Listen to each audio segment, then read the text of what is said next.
y terror, porque ahí está la presencia de Dios para juicio, sin ninguna posibilidad de deleitarse en la gloria de Dios.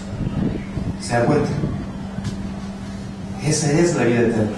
Dice Jesús que Él tiene la potestad de tener vida en sí mismo, porque Él es la única persona, el único ser que se puede glorificar y puede deleitarse en su propia gloria. Yo no puedo hacer eso, ¿no? ¿Yo de qué me deleitaría? ¿Qué es para que mi gloria rebose? Pues no tengo una gloria que rebose.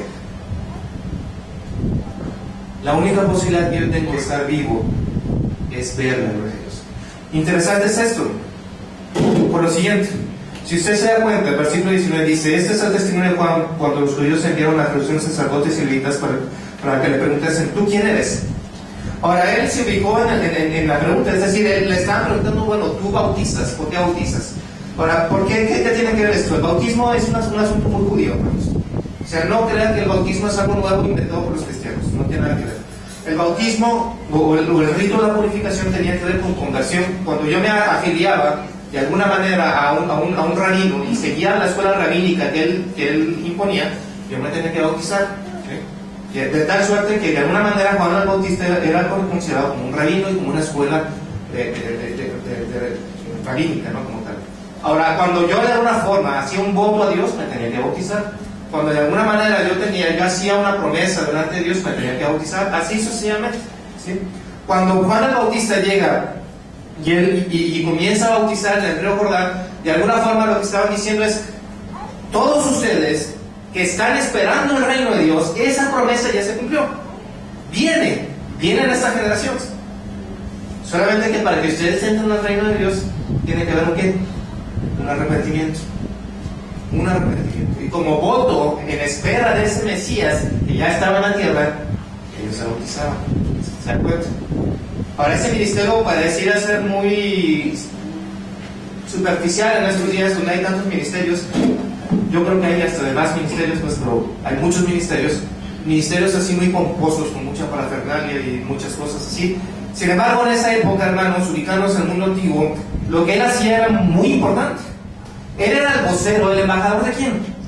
Del rey, del Mesías. Pero fíjense lo que dice: vienen unos fariseos al ver que mucha gente era receptiva hacia el ministerio de Juan el Bautista y le dijeron: bueno, ¿tú quién eres? ¿Con qué autoridad haces esto?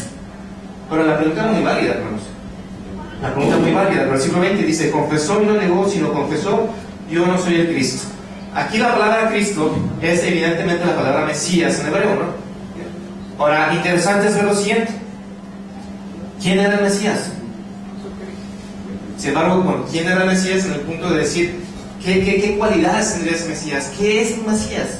Ahora la palabra Mesías de alguna forma la asociamos a aquel que tiene un apostolado, una misión, un mundo, y trata de hacer un cambio a las cosas, ¿no? Sin embargo, aquí no. Aquí la palabra Mesías tiene un trasfondo muy importante. Es un rey, evidentemente. Y es un rey que es ungido, tiene una unción. Y evidentemente la unción tiene que ver con ¿qué? Con un apostolado del Espíritu Santo. El Mesías era un rey, evidentemente divino, que tenía de alguna forma, tenía el ministerio de cumplir y hacer cumplir ¿qué? La voluntad de Dios. Cumplir y hacer la voluntad de Dios en un mundo, en un reino terrenal. El Mesías. Y él decía: yo, Juan el Bautista, yo no soy el Mesías. Hay otro que viene después de mí, del cual yo no soy digno de atarle las correas a los zapatos. Él es el Mesías, no yo. Ahora, lo interesante es ver que evidentemente, por el poder del Espíritu tiene el ministerio de hacer cumplir la voluntad de Dios. Pero para ello, evidentemente, el Espíritu Santo es Dios, ¿no? Él conoce el corazón de Dios, conoce la mente de Dios, y hace que la voluntad de Dios sea hecha por todos nosotros. Ahora, es interesante ver eso por lo siguiente, y un poco ligado al anterior pensamiento. Nosotros, hermanos, todos los que estamos aquí, amigos, nosotros no podemos hacer nada, absolutamente nada que agrade a Dios. Nosotros tenemos una naturaleza totalmente caída. Nosotros no podemos hacer nada que agrade a Dios sin la intervención ¿de quién? De Dios, el Espíritu Santo. Si nosotros no tenemos la guía del Espíritu Santo, nosotros no podemos agradar a Dios. Y esa es una idea que vamos a desarrollar un poco más después. Dice, luego le dijeron, bueno, ¿tú quién eres? Si no eres el Mesías y tienes un ministerio tan grande, bueno, ¿tú quién eres? ¿Quién dice que es la voz de uno que clama en dónde?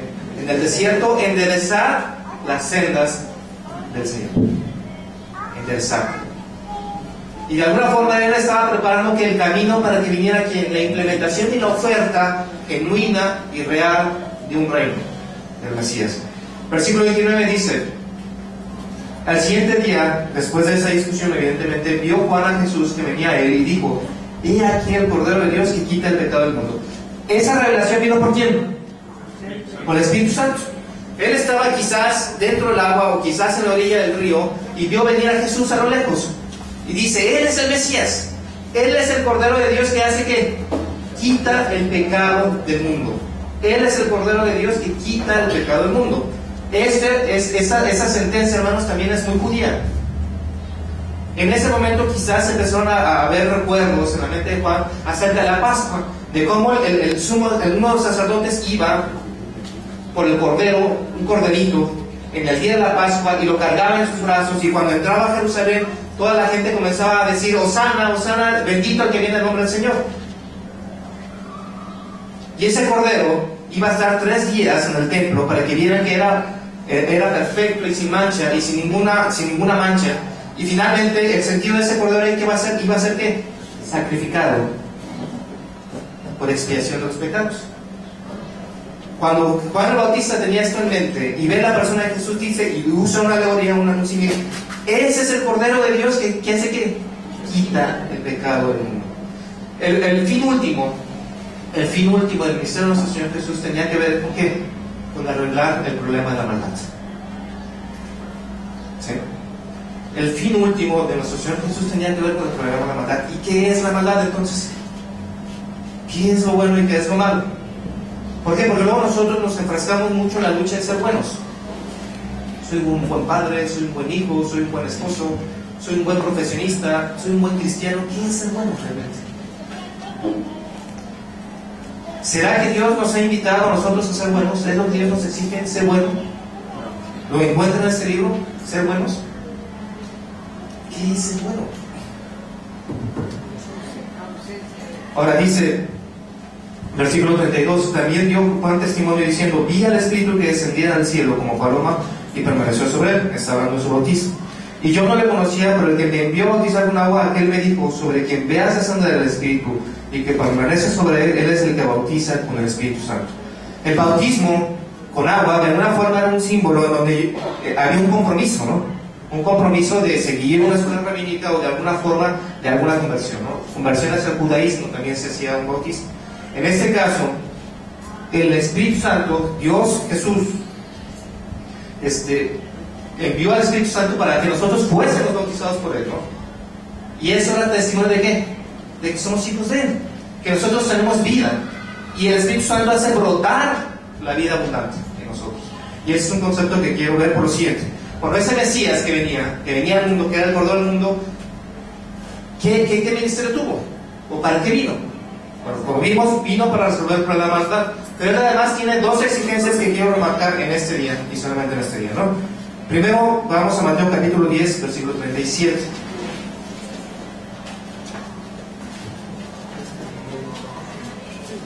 Dos exigencias del Mesías para este mundo, que siguen siendo válidas todavía. Mateo capítulo 10, 37. Bueno, vamos a leer desde el versículo 34. Dice: hablando Jesús de sí mismo: no penséis que he venido para traer paz a la tierra. No he venido para traer paz, sino que espada. Porque he venido para poner disensión al hombre contra su padre, a la hija contra su madre y a la nuera contra su suegra. Y los enemigos del hombre serán los de su casa. Ahora aquí dice el versículo 37: el que ama a padre o madre más que a mí, no es digno de mí. El que ama a hijo más que a mí, no es digno de mí. ¿Cuál es la exigencia del Mesías? Renuncia. Renuncia. Luego nosotros, en nuestros conceptos moralistas que luego tenemos muy consecuentemente, ubicamos que de alguna forma el cristianismo tiene que ser ciertas reglas morales que me agradan. Ahora, lo moral es muy relativo realmente, ¿no? Quizás lo que aquí sea moralmente bueno aceptable en otra sociedad no lo es. Y nosotros asociamos al mundo con todas esas cuestiones morales. Es decir, y quiero que se interprete esto: no vayas a cierta fiesta, no hagas esto. ¿Por qué? Porque estás en el mundo. Y no es así, hermanos. Distantemente es eso. Aquí está dando una renuncia total a todo. A todo. A sus sueños, a sus expectativas, a sus hijos, a su familia, a todo. A sus posesiones, a sus sueños, a todo. El Mesías está reclamando eso.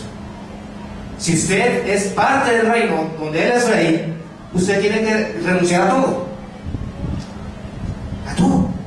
Si el Señor le pide a usted, renuncie a eso, que es el espíritu de lo que estoy leyendo, usted tiene que renunciar. ¿Y qué quiero decir con esto? Muchas veces está la disyuntiva de creer en el Mesías o mi familia. ¿Qué dirán? Si usted es ciudadano del reino, ¿por dónde se va a inclinar? Por el rey. ¿Se da cuenta? Ah, bueno, y si en mi trabajo se entera que soy cristiano, que soy creyente, ¿se da cuenta? Ahí la decisión es rápida. ¿Por quién va a decidir? Por el Mesías, ¿no? ¿Se da cuenta? Estamos hablando de renuncia. Renuncia total a todo. Si mis posesiones son un impedimento para el reino, ¿yo qué debo de hacer? Renunciar. Si mi carrera es un impedimento para el reino, ¿yo qué debo de hacer? Renunciar. Dice que con Cristo estoy que juntamente crucificado y ya no vivo yo, mas Cristo vive en mí. La vida abundante proviene de ¿dónde? Cristo que vive en ¿dónde? En mí. En mí. ¿Se da cuenta? O sea, no es una cuestión de cómo vives vestido o no a la iglesia. No es una cuestión de que si yo cumplo con cierto estándar moral o no. La vida abundante proviene de ¿dónde? Del Espíritu que brota en mí. ¿Se da cuenta? Una segunda exigencia es la siguiente. Vamos a Juan capítulo 15.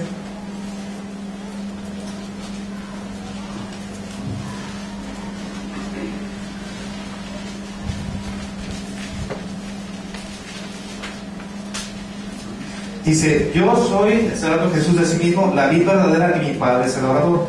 Todo pámpano que en mí no lleva fruto, lo quitará, y todo aquel que lleva fruto, lo limpiará para que lleve ¿qué? Más fruto. Ya vosotros estáis limpios por la palabra que os he hablado. Permaneced en mí y yo en vosotros, como el pámpano no puede llevar fruto por sí mismo, si no permanece en la vid,